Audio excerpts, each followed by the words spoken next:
আজি ৰাতিপুৱা প্ৰায় 5:30 বজাত জাৰগাঁও বজাৰত আমাৰ চব্জি মহলত জুই লাগে। জুইটো কেনেকৈ লাগিল কোনো ধৰিব পৰা নাই। তাৰপিছত যিগৰাকী চব্জিৰ দোকানত জুই লাগিছে তেওঁৰ ড্ৰাইভাৰে সি প্ৰথমে দেখা পাই খবৰ দিছে, মানুহক মাতিছে। আমি সেইমতে ঘৰৰ পৰা আহিলোঁ। আহি পেলাই সকলো ৰাইজ আহিল। তাৰপিছত থানাত খবৰ দিয়া হ'ল। থানাই ফায়াৰ ব্ৰিগেড উঠি আহিছে আৰু অচি ছাৰো আহিছে। আহি পেলাই ৰাইজৰ সহযোগত আজি জুই নুমুৱা হৈছে।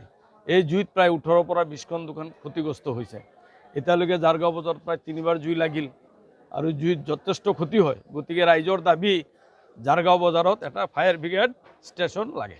আপোনালোকৰ এটা নিজা ফায়াৰ ব্ৰিগেড আছিলে? আমাৰ নিজা ফায়াৰ ব্ৰিগেডটো আছে, কিন্তু নিজা ফায়াৰ ব্ৰিগেডৰ যিখন ঠাই আছে সেই ঠাইটো অলপ বেদখল হৈছে। বেদখল হোৱাৰ কাৰণে আৰু তাৰ সন্মুখত কিছু দোকান বহি গৈছে, যাৰ কাৰণে আমি ফায়াৰ ব্ৰিগেডটো কাৰ্যক্ৰম কৰিব পৰা নাই। আজি বিকল হৈ আছিলে? আজি বিকল হৈ আছে, সেইকাৰণে আমি কামখিনি কৰিব পৰা নাই।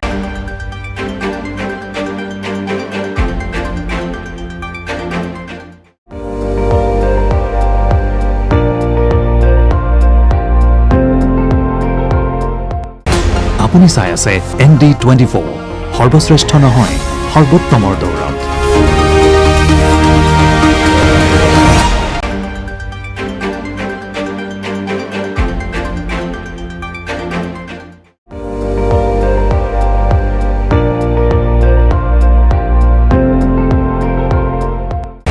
আপুনি চাই আছে ND24, সৰ্বশ্ৰেষ্ঠ নহয় সৰ্বোত্তমৰ দৌৰত।